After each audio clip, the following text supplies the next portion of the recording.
C'est en novembre 1904 que se répandit la nouvelle d'un réveil au pays de Galles, où Dieu agissait avec puissance dans les cœurs. À ce moment, j'étais dans le sud du pays, où je rencontrai en octobre un pasteur gallois qui me dit ce dont il avait été le témoin à New Quay. Je rédigeais alors un article que j'envoyais au journal Life of Faith, article intitulé Un nuage, grand comme la main. L'article parut le 9 septembre. Le 30, j'en envoyai un autre intitulé Le réveil au pays de Galles. Par la suite, je rédigeais chaque semaine pour ce journal des nouvelles du réveil. Celles-ci éveillèrent un profond intérêt dans le monde entier, ce dont les lettres reçues font foi.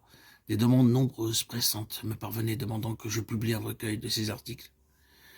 C'est pourquoi je publie une première série sous le titre Le point culminant de la vie de résurrection.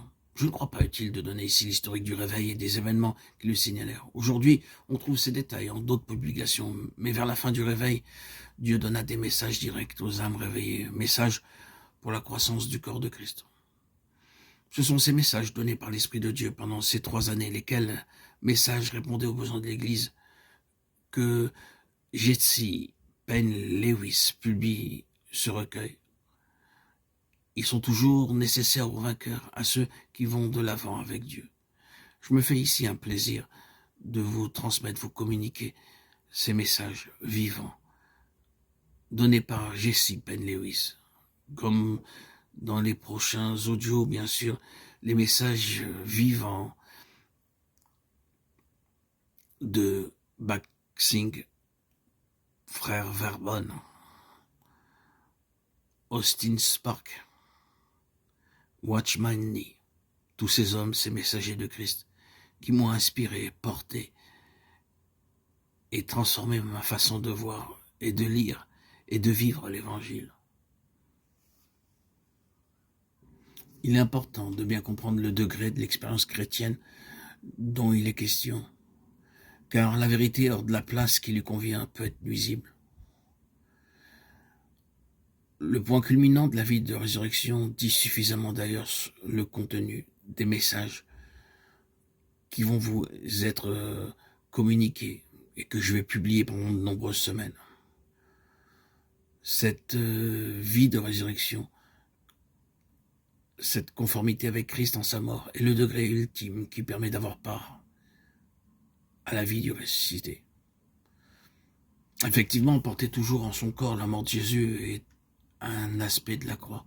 Ce n'est plus celui que donne le 6e chapitre de l'Épître aux Romains, mourir au péché, parce qu'on a fait sienne la mort de Jésus, le substitut pour le péché. Cela doit avoir été fait de façon définitive, décisive. Il faut se considérer comme mort, pas comme mourant, et compter sur l'Esprit de Dieu pour qu'il rende inébranlable, active cette décision. Ferme sur cette base de mort avec Christ, le croyant découvre alors que la domination du péché est brisée. Vivant pour Dieu en Christ Jésus, il est une nouvelle création. 1 Corinthiens 5, 17. Uni au Seigneur, il est avec lui, un même esprit. Sa vie est cachée avec Christ en Dieu. Bien fondé sur la base de la mort au péché, comme sur un roc, Romains 6, 6, 11. Le croyant dont la vie est cachée avec Christ en Dieu entre dans la communion de ses souffrances, rendu conforme au Seigneur en sa mort. Il participe à la vie de résurrection. La vie de ressuscité se manifeste en lui et par lui atteint les autres. La vie de résurrection dans le racheté. La mort agit en nous et la vie en vous, dit l'apôtre 2 Corinthiens 4, 12. Il est essentiel que le croyant discerne ces divers aspects de la croix. Mourir au péché avec Jésus qui meurt pour le péché, être rendu conforme à Jésus en sa mort, devenir participant de sa vie de résurrection.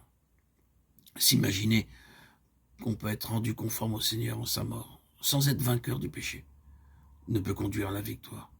D'autre part, si le racheté connaît la joie de l'affranchissement du péché et qu'il y demeure, sans discerner qu'il doit maintenant être rendu conforme au Seigneur en sa mort, il risque de s'endurcir spirituellement parlant, et de ne jamais avoir cet esprit brisé, ce cœur contrit qui sont d'un grand prix devant Dieu. De plus, c'est la conformité à Jésus dans sa mort qui donne accès à sa vie de résurrection et conduit à un service pour Dieu qui lui est agréable.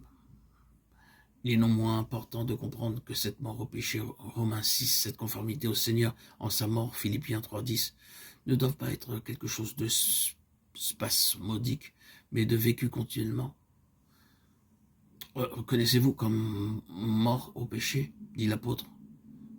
Cela seul permet à l'Esprit de Dieu de révéler ou racheter toujours plus clairement ce qui est en réalité le péché au regard de Dieu. Sans cela, le péché essaiera de reconquérir celui qui s'est affranchi de sa domination en l'enlaçant en des formes subtiles du mal que généralement on ne nomme pas péché. Ces divers degrés de croissance spirituelle atteints la vie de Jésus peut couler à flot dans le corps mortel du racheté. Nous qui vivons, nous sommes toujours livrés à la mort pour l'amour de Jésus, afin que la vie de Jésus soit manifestée dans notre chair mortelle. Les deux vont ensemble, la vie de Jésus en nous, pour un monde qui meurt. Puisse, chers auditeurs, auditrices, dire Amen au message publié et suivre fidèlement l'agneau du calvaire sur le chemin où il les a précédés. Je me fais la voix de tous ces messagers et je me consacre avec délectation à tous ces messages de vie divins, ces messages qui m'ont donné tellement, apporté tellement dans mon édification en Christ. Ce que j'ai reçu de ces messagers, Watchman Nee, Theodore Austin Spark, frère Verbon, frère Baksing et tous les autres messagers que j'ai pu connaître par l'intermédiaire de cette église Patmos, ma deuxième église d'adoption. J'en suis très reconnaissant. Et tous ces messages, je vous les communique tels que je les ai reçus, en espérant qu'ils vous transformeront comme ils m'ont transformé. Que Dieu se serve des audios que je vous propose, non pas tant pour accroître notre connaissance, que fortifier, vivifier, édifier notre être intérieur par son esprit. Par cette chaîne TikTok, Facebook, Instagram et YouTube, en particulier cette nouvelle chaîne Arnaud Joseph, je vous offre tout ce que j'ai reçu.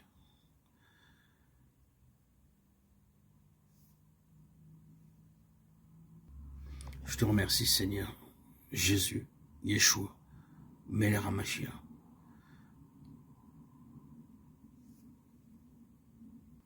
Gloire à Dieu au plus haut des cieux, et paix sur la terre aux hommes qui l'aiment, à toi, Seigneur, tout honneur, toute gloire pour les siècles des siècles.